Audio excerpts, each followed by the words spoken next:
पाटील, 29 ऑगस्टला तुम्ही मुंबईमध्ये आझाद मैदानावर आंदोलनासाठी जाणार आहात. मराठा समाजासाठी आज मंत्रिमंडळ उपसमिती गठीत करण्यात आली. मंत्री राधाकृष्ण विखे पाटील यांच्या अध्यक्षतेखाली समिती आहे. या समितीचे अध्यक्ष चंद्रकांत पाटील होते. सरकारकडून नव्या 12 सदस्यीय समितीची घोषणा करण्यात आली आहे. कसं पाहता याच्याकडे?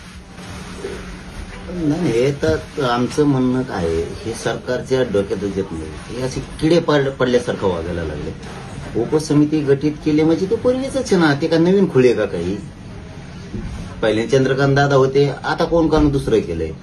उपसमिती गठीत करणं आणि आमच्या मागण्या ही वेगळा वेगळा विषय आहे आणि ते नवीन नाहीये. जरी वेगळा विषय असला काय नसला काय, उपसमिती ही पूर्वीचीच आहे. फक्त त्यातले खांदे बदलेलेत. पोळ्याच्या दिवशी खांदे बदलेलेत, कारण आमच्या तिकडे दुपारून सकाळून नांगराला खांदे बदलेत. ही बैल झालं की त्याला झोपीचे, त्याला झालं की फक्त खांदे बदलेलेत. पहिला वेगळा होता, आता ही पोळ्याच्या दिवशी फक्त खांदे बदल झाली. बाकी काय नाही. आमचं मागणं काय आहे की मराठा आणि कुणबी एक आहे किंवा आम्हाला जे आर पाहिजे तुम्ही ते निर्णय घ्या.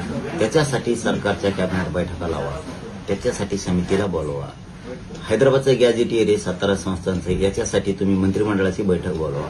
त्याला त्याची मंजुरी द्या, त्याची अंमलबजावणी करा. केसेससाठी कॅबिनेट बोलवा. तुम्ही केसेस मागे घ्या. बलिदान गेलेलं कुटुंब